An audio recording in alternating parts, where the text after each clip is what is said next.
أعزائي المشاهدين، السلام عليكم ورحمة الله تعالى وبركاته. كي درتو بخير؟ لاباس عليكم؟ نتمنى تكونوا بأحوال طيبة وبصحة جيدة إن شاء الله.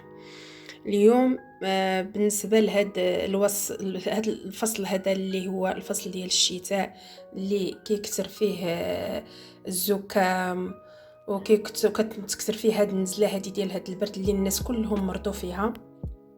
انا بدوري 15 يوم وانا مريضه، ما شكيت عليكم بالرواح والسخانه والكحه. الحمد لله الحمد لله يا ربي والشكر لله من بعد ما فرج عليا سيدي ربي. وفرج عليا بعداكم بهذه الوصفه هذه اللي غادي نحط لكم. واحد الوصفه اللي ما زوينه بزاف.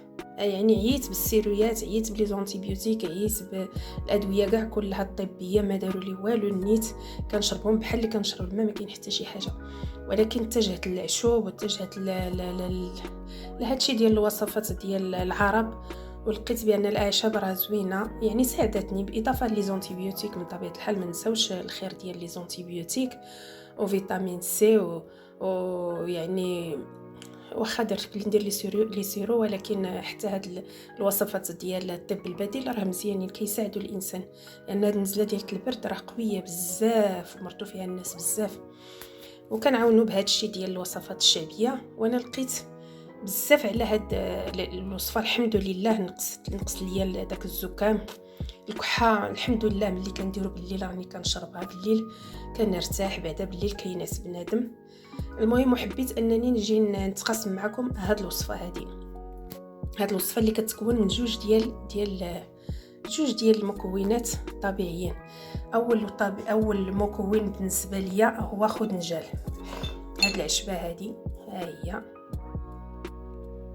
كتكون عند العطار بزاف. ها هي راه زوينه، كنديروها في القهوه، كتلقاوها ما بين الاعشاب ديال القهوه، راه زوينه بزاف وسخونه. ها هي هاد العشبه هادي سميتها خدنجال، راه كتلقاوها بزاف عند العطار، عند العشاب. ها هي باش نبينها لكم مزيان، راه زوينه بزاف. وعندنا تاني حاجه اللي هو سكينجبير الاخضر. سكينجبير الاخضر ومن لا يعرفه، اللي كنستعملوه بزاف في الطبخ المغربي ديالنا. كاين سكينجبير اليابس وكاين هذا الاخضر، ولكن بالنسبه لهاد الوصفه هذه راه كنستعمل فيها الاخضر زوين بزاف.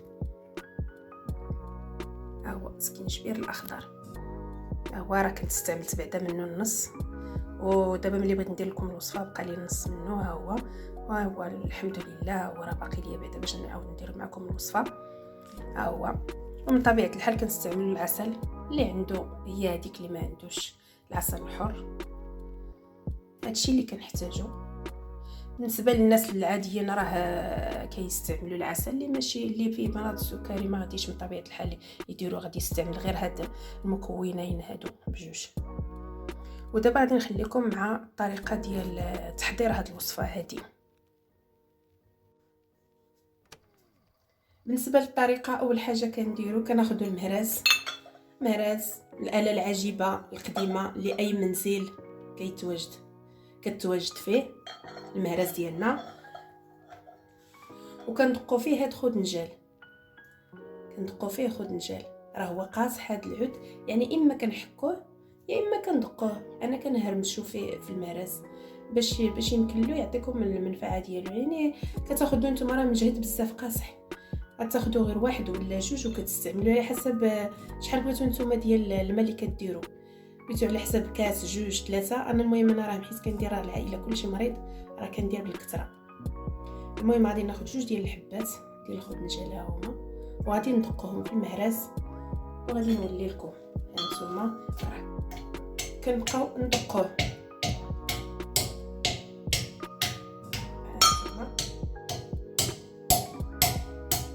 غير كنهرمشو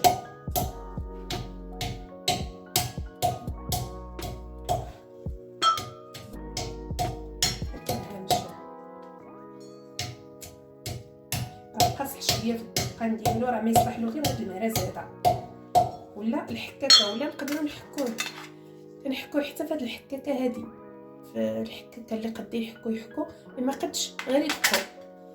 تقول المهم كيتهرمش، راه ما كديكوش بزاف وانما غير كتهرمشوه. هانتوما بقاو معايا قاصح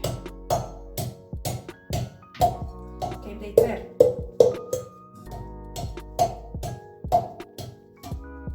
المهم كنديروه غير بحال هكا. المهم كنبقاو غير نهرمشوه. هانتوما كنهرمشوه باش يطيب لينا. اول حاجه عندنا هكا كناخذوا براد ولا كاسرول ولا المهم ولا تيار، يعني براد ولا اللي كان عندكم فاش بغيتو طيبوا. هانتوما كنهرمشوه غير بحال هكا باش يطلق لينا.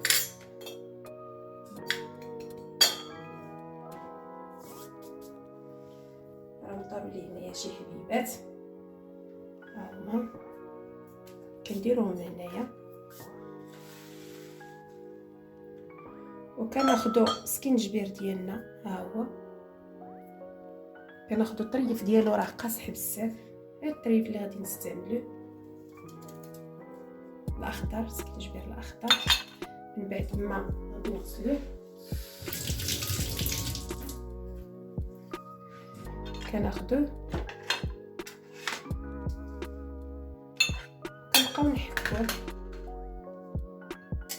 كنبقاو نحكوه في هاد الآلة العجيبة ديالنا في الحكاكة. هانتوما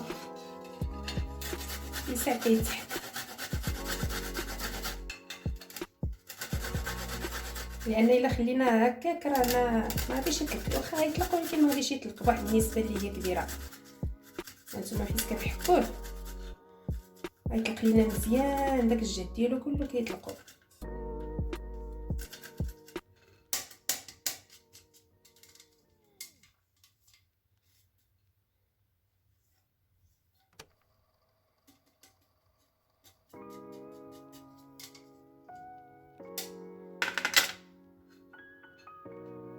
هانتوما حيت كنحكوه كنضيفوه لداك الخضنجال ديالنا.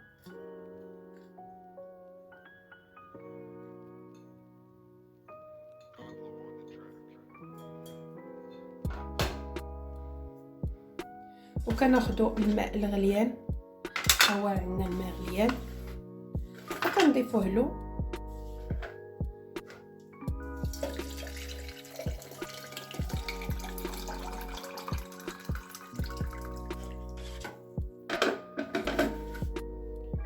وكنديرو فوق البوطه ديالنا على النار هادئه ونخليوه كيبقى يغلي لمده تقريبا نص ساعه حتى كيطلق لينا مزيان، وغادي نعاودو نوليو لكم ان شاء الله.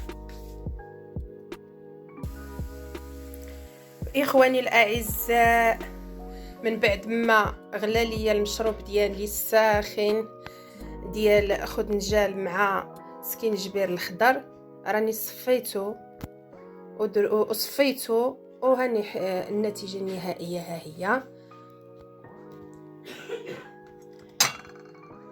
هانتوما اخواني الاعزاء راه صفيته، راه كيجي على هذا الشكل.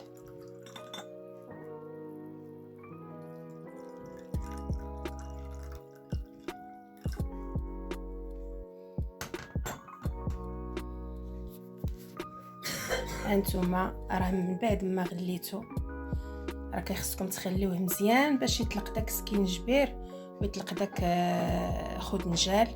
راه كيجي مر راه حار، ولكن خصكم تشربوه قبل النوم ديالكم، حيت بغيتو تمشيو تنعسوا خصكم تشربوه لانه راه سخون. وبالنسبه للناس العاديين اللي كيجيهم مر يقدروا يديروا معاه العسل. ها هي راه العسيله حره، سيرتو الا كان عندكم العسل الحر. الا كان عندكم العسل الحر حسن ديروا واحد المعلقه ديال العسل الحر فيه قبل ما تنعسوا وتشربوه وتغطاو مزيان، راكم غادي تعرقوا وغادي تخفف عليكم السعله او الكحه. وبالنسبه للناس اللي ديابيتيك، الناس اللي فيهم السكري، ما نصحهمش يديروا العسل لانه حلو عليهم، غادي يبغيو يعالجوا واحد الحاجه يصدقوا يطلع لهم السكر، اذا ما خصهمش يديروا العسل. واخواني الاعزاء، هذه هي الوصفه ديالي ديال النزله وديال البرد وديال السعال او الكحه. نتمنى انكم تجربوها، ديال الخدنجال مع سكينجبير الخضر. ان شاء الله نتمنى انكم تجربوها وتدعيو معايا، والله يجعل سيدي ربي يشافي المرضى ديالنا المسلمين اجمعين في بقاع العالم، ويرفع علينا هذا الوباء. والله يجعل سيدي ربي يكون هذا العام هذا عام ديال اليسر والصحة والسلام والسلام والأمن في العالم كله. ونتمنى ان شاء الله تجربوا هذه الوصفه هذه وديو معايا. ما بغيت حتى حاجه غير الدعاء ديالكم، وتبارطاجوها مع الاصدقاء ديالكم باش اللي كان مسكين كيعاني من هذا السعال الحاد ينقص له شي شويه بهاد الوصفه هذه، راه زوينه بزاف. نتمنى انكم تجربوها. والله يحفظكم المشاهدين الاعزاء ديالي، واللي جداد يديروا لي الابوني، والقدام بلا ما نوصيكم ديروا لي اللايك وتبارطاجوا مع الاصدقاء ديالكم. والى وصفه قادمه ان شاء الله. وشكرا على التتبع ديالكم والمشاهده، والله يحفظكم ليا كلكم اخواني واخواتي الاعزاء.